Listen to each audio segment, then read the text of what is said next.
Merci Isabelle. On termine le périple à Jérusalem où nous attend Charles Anderlin. Bonjour Charles. Alors je vais en nouvelles.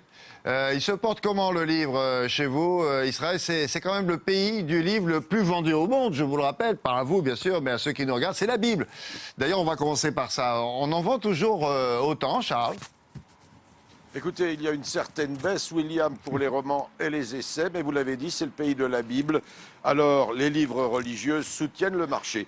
Mais je vous propose de regarder le reportage que nous avons réalisé avec Hopsep Nalbandian et Alon Grego dans une grande imprimerie.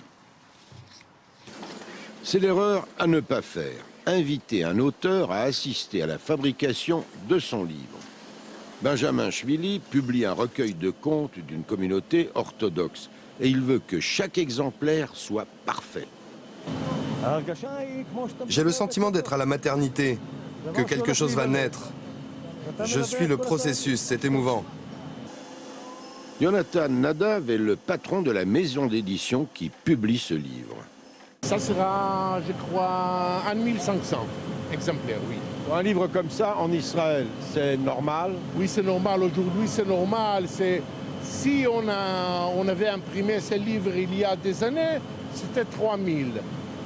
Mais pour le moment, parce qu'il y a une récession économique et une crise grave à le marché des livres, et il faut diminuer les tirages. Mais paradoxalement, la crise ne touche pas la production de cette imprimerie la plus importante d'Israël. Nous ne le sentons pas. Nous fabriquons des livres religieux, des livres pour enfants, pour adultes. La baisse est minime. Combien par an? Nous produisons 3 millions de livres reliés et 2 millions de livres brochés par an. Israël est le pays de la Bible et ce sont les livres religieux et aussi les ouvrages pour enfants qui sauvent cette branche de l'économie. Mais le livre a un concurrent beaucoup plus sérieux, le numérique. Il ne faut surtout pas renoncer à l'imprimerie. Car si par malheur il y a une catastrophe mondiale et que les grands serveurs du web sont effacés, on perdra tout. En parallèle, je publie en numérique et en moins grande quantité en papier. Guy Ben-Noun est le principal éditeur de livres numériques en hébreu. Ça a commencé en 2010 et ça se développe très vite. Ce qui marche, c'est la littérature, les traductions de l'étranger, les romans.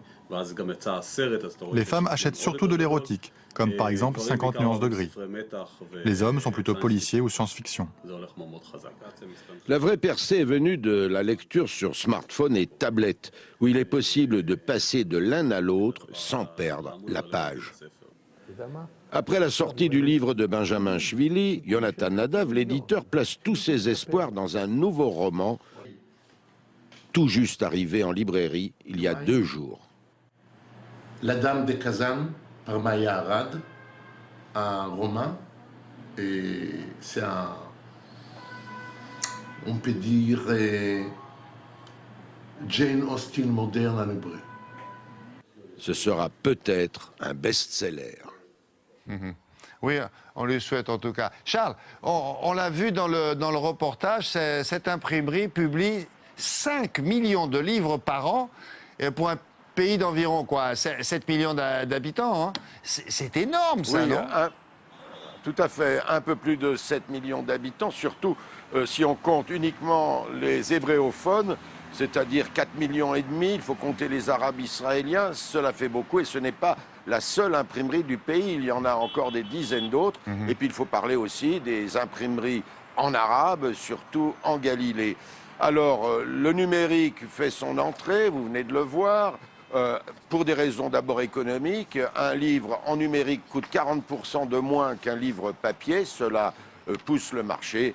Et puis le grand succès ici, pour l'instant, vous venez de l'entendre, c'est l'érotique. Les dames achètent, paraît-il, beaucoup les 50 nuances de gris. Oui, oui, oui. Peut-être que vous aussi, Charles, je ne sais pas, je ne veux pas être indiscret. Non. Merci. Merci beaucoup, Charles. À très bientôt. Madame, monsieur, ça se termine comme dans un livre, fin de l'histoire. On va remercier nos 4 correspondants de nous avoir éclairés sur la place du livre aux 4 coins du monde. La semaine prochaine, nouveau thème. on parlera de l'enfant roi. Bien sûr, ça existe. Dans chaque pays, peut-être, dans chaque hémisphère, dans quel pays le phénomène, par contre, est-il le plus présent? Ça, c'est la bonne question, mais il y en a d'autres. Comment ce phénomène se manifeste-t-il? Pour quelles raisons? Est-ce que ça a toujours été comme ça, d'ailleurs, dans le pays en question? Alors, pour le savoir, nous irons en Russie, en Italie, en Chine et au Brésil. Une sorte de tour du monde.